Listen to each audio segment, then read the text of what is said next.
자, 첼시가 드디어 4-7라는 걸 부르기 시작했습니다, 여러분. 많은 빅클럽들의 이제 리빌딩 기조를 봤을 때 보통 이 풀백이라는 포지션에 돈을 많이 쓰게 되는 현상 같은 경우에는 기존 스쿼드 위쪽에 뭐 볼란치 라인, 공격진 그리고 다른 포지션 쪽에 만족도가 높을 경우에만 가능한 사치거든요. 왜냐면 역사적으로 풀백을 비하하는 거지만 천민 포지션이에요. 애초에 여기는 그냥 센터백 중에서 애매한 새끼들, 윙어 중에 애매한 새끼들 그냥 들어가다가 뛰는 포지션이란 말이야. 요즘 프리미어리그 타크 풀백 중에서 애초에 출신 자체가 풀백으로부터 시작한 애들이 별로 없어요. 아놀드도 애초에 유스에서 볼란치로 시작했던 자원이고, 리스 제임스도 볼란치로 시작했던 자원이고, 그리고 루이스 홀 지금 뉴캐슬에서 뛰고 있는데 걔도 볼란치로 시작했고요. 이런 식으로 탑 포지션에 시작을 했는데 사이드로 빠진 애들이 되게 많아. 그런 식으로 이제 애초에 이 풀백이라는 포지션을 보고서 태어나고 보고서 잘하고 보고서 이것만 계속 해온 애들은 생각보다 많이 없는 시대거든요. 이런 현상으로 알 수 있다시피 이 풀백이란 포지션은 굉장히 천대받는 포지션 중 하나인데, 이 포지션에다가 지금 백업에다가 4천만 파운드에서 5천만 파운드를 가량 지르려고 첼시가 지금 하토한테 지금 러브콜을 날린다는 거는 클럽 월드컵 이후로 나름대로 느껴지는 체급 상승의 현상 중 하나라고 생각하거든요. 돈을 막 쓴다고 생각할 수도 있긴 하겠지만 이게 주전급 풀백에다가 그만큼 돈을 쓰는 거랑 백업 풀백에다가 돈을 이만큼 쓰는 거랑 달라. 쿠쿠렐라 이 정도도 980억이었던 건 맞지만 사실 걔는 주전 뎁스로 데려온 애고, 7L도 엄청 비싼 건 맞아요. 근데 걔도 주전 뎁스로 데려온 애고, 근데 하토 같은 경우에는 명백하게 백업 하나만 보고 데려온 애기 때문에 그래서 되게 기념비적인 순간이라는 거죠. 원래 반대항전에서도 풀백 같은 경우에는 그냥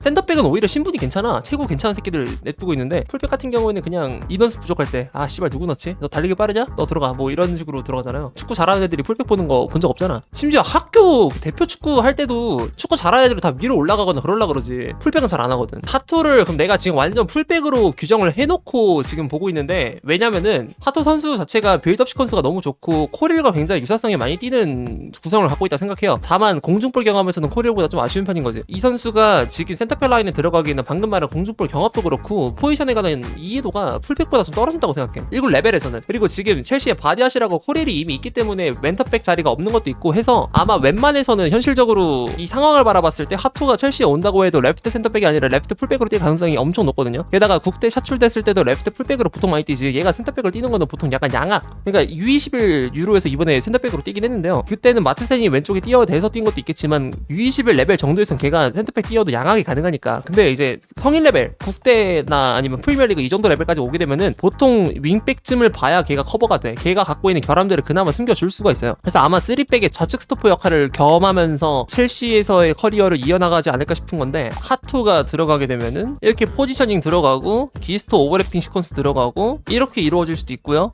뭐 예를 들면은 왼쪽에 네투가 나오게 된다면 네투가 좀 더 사이드 미드필더 포지션으로 내려가게 되고, 때에 따라서는 여기다가 엔소를 집어넣어도 되고 페드로를 집어넣어서 이런 식으로 라인업을 구성하게 되겠죠. 하토가 웬만해서는 이쪽 지역을 활보할 거라는 생각을 별로 안 들고, 여기서도 이쪽 공간은 보통 그냥 네투한테 짬 때리고, 홀일 왼쪽 풀백 썼던 거랑 비슷한 메커니즘. 포체티노 시절에는 홀일 왼쪽 풀백이 생각보다 이쪽 공간을 많이 공유했어서 그것과 완전히 똑같진 않고, 내가 말하는 거는 마레스카 시스템에서 코릴의 왼쪽 풀백을 뛴 적이 있어요. 그 경기 샘플이 몇 안 되기 때문에 기억을 못하는 사람도 있을 수 있겠는데, 그거랑 좀 유사성을 아마 띄지 않을까 싶어. 클래식한 풀백으로 뛰는 것보다는 아마 쿠쿠렐라보다는 확실히 제한된 동선을 통해서 재미를 보여주긴 할 텐데, 근데 그건 장담할 수가 있는 게 쿠쿠렐라보다 이쪽 뒷공간에 있을 때 보여줄 수 있는 퀄리티는 더 높다 생각해요. 이거 하나만큼은. 이쪽 공간에서 볼을 잡았을 때 예를 들면 하위선처럼 공을 그대로 갖고 올라가는 그런 기술들도 있겠지만, 이것뿐만이 아니라 여기서 그냥 애초에 뒤 공간이 나오면은 이거를 바로 찔러줄 만한 스킬도 있어야 되거든요. 이런 식으로 이 킥이 하토가 너무 좋아. 네투를 요즘 왼쪽 측면 미드필더에다 붙여가지고 뒷공간 침투를 이어감과 동시에 왼쪽 풀백의 역할까지 겸하게 하는 형식으로 또 써봤잖아. 클럽 월드컵에서 이거로 생각보다 재미를 많이 봤고요. 심지어 클럽 월드컵 결승전에서는 이게 메인 플랜이었잖아. 이 플랜에다가 하토를 아마 녹이지 않을까 싶어요. 여기다가 기튼스도 좋긴 한데, 그래서 아마 하토랑 만약에 여기다 조합을 하게 놓으면은 마레스카 특성상 왼쪽 측면에다가는 최대한 빠른 선수를 놓을 가능성이 높아요. 여기다가 시몬스를 조합한다기보다는 아마 네투랑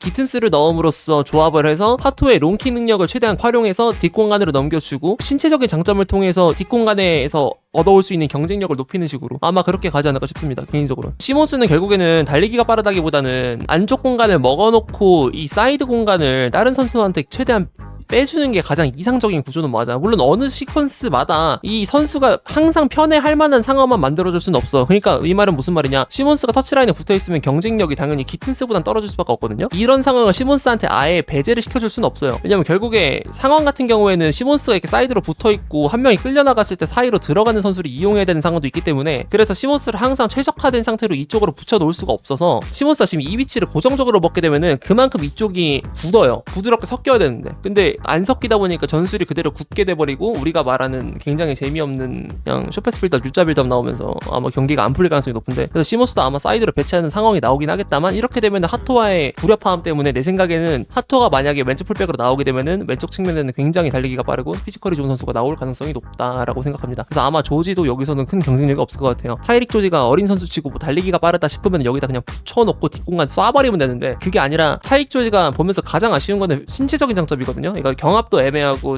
달리기도 애매하다 보니까 달리기라도 빠르거나 경합이라도 잘하면 그냥 앞에다가 붙여놓고 롱킥 빵빵 때리면 알아서 그냥 존나 뛰어가가지고 뭐 차이를 만들거나 하겠는데, 그것도 아니란 말이야. 타이릭 조지가 은근 유스 시절부터 생각보다 굉장히 기술적인 선수이며 소화할 수 있는 패스각이 넓어가지고 장점으로 채택 받고 1군에 올라간 케이스라서, 그래서 아마 타이릭 조지와의 합도 그렇게 좋진 않을 것 같고, 하토를 만약에 배합을 시킨다면 이런 식으로 가지 않을까 싶어요. 그리고 내 생각에는 이건 좀 망상이긴 한데, 지금 이런 라인업을 뛰고 있을 때 하토가 뛸 수 있는 멀티 포지셔닝의 개수를 한번 굳이 따져본다면은 코리를 왼쪽 넣고 토신 이쪽 넣고 그다음에 카이세도가 우측 빌드업으로 내려가는가 동시에 하토가 이쪽 볼란치 왼쪽 볼란치를 한번 볼 수도 있을 것 같고, 스위칭을 돌렸을 때. 근데 약간 아쉬운 거는 여기서 하토가 이걸 좀 봐야 된다고 생각을 해요. 예를 들면은 첼시가 투백 빌드업을 쓰는 경우가 있긴 하단 말이야. 이렇게 2-2가 나올 때가 있어요. 아니면 풀백이 내려와서 3-1이 되는 경우가 있고, 이런 경우 생각보다 많이 봤는데, 이 상황에서 파머가 윙 포지션 빠져있고 엔소 여기 있고 그다음에 페드로 이쪽에 있으면은 풀백이 여기 공간을 먹을 줄 알아야 되거든요. 마레스카 볼에선 그래. 풀백이 여기 공간을 먹을 줄 알아야 돼요. 근데 하토가 여기서 경쟁력이 있을지 모르겠어요. 쿠쿠렐라는 이게 있었기 때문에 생각보다 다채롭게 활용을 많이 했고, 그래서 레스터전에서도 이쪽 공간을 먹음과 동시에 여기서 나오는 공간으로 이제 선제골을 넣어서 파머가 PK를 날리시긴 했지만 그거를 이제 만회할 수 있는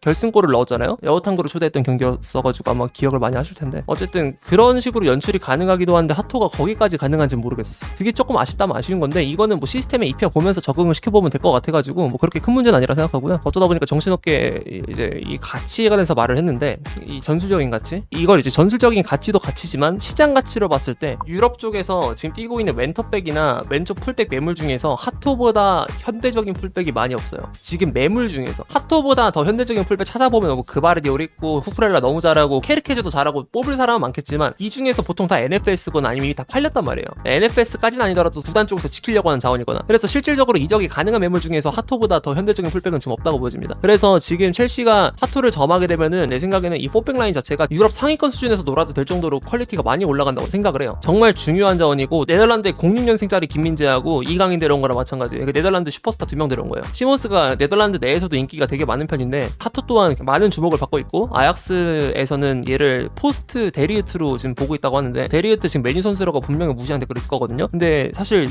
데리우트가 메뉴 가서 막 완전히 못했다고 하기에는 솔직히 너무 시스템이 어그러져가지고 지난 시즌만으로 모든 걸 평가하기 힘들고, 그리고 더리우트가 기대치만큼 성장을 못했다고 생각하실 수도 있는데, 아약스에서 보여줬던 수준이 진짜 월드 클래스였잖아요, 처음부터. 근데 거기서 그 수준을 유지는 했다 생각하거든요. 이만큼 보여줬으니까 다음엔 이만큼이겠지, 이게 안 된 거지. 이 수준을 그대로 유지해서 바이언까지는 그나마 괜찮았다고 생각해요. 어쨌든 그렇고, 더리우트라고 이제 명시를 했으니까 센터백에서 어떤 활용 방식이 가능하냐라고 우리가 기대해볼 수는 있을 것 같은데, 리바이 코리라고 정말 많이 닮았다고 생각하는 게, 얘가 나는 리베로가 그나마 가능성이 있을 것 같아요. 칼라피오리를 연상하면 쉽지 않을까 싶은데, 3백 빌드업 시스템을 썼을 때 만약에 이쪽에 코리를 왼쪽 풀백에다 붙여놓고 포지셔닝을 스위칭을 가져가서 하토가 오버래핑을 해도 되고요, 여기서 코리를 하고 스위칭을 해서 하토가 후방 빌드업 쪽을 커버하고 그다음에 코리를 올라가도 되고, 이런 식으로 이런 빌드업 패턴도 아마 한번 생기지 않을까 싶은, 이건 되게 망상 중에 망상인데, 여기서 기스토가 사이드로 빠져놓고 파마 우측으로 빠지고 엔소 오버래핑 한 다음에 카이세도 우측 포지션 가져가면은 코릴이나 아니면 하토 쪽에서 오버래핑 싹 가져가는 거, 이런 식의 리베로. 그래서 난 되게 다채로운 옵션으로 가능할 것 같아서 너무 좋고요. 일단은 지금 이렇게 설레발을 존나게 떠셨는데, 사실상 그러면 이 새끼를 데려올 수 있긴 함? 이라고 물어본다면 아직까지는 미지수긴 하거든요. 정확히는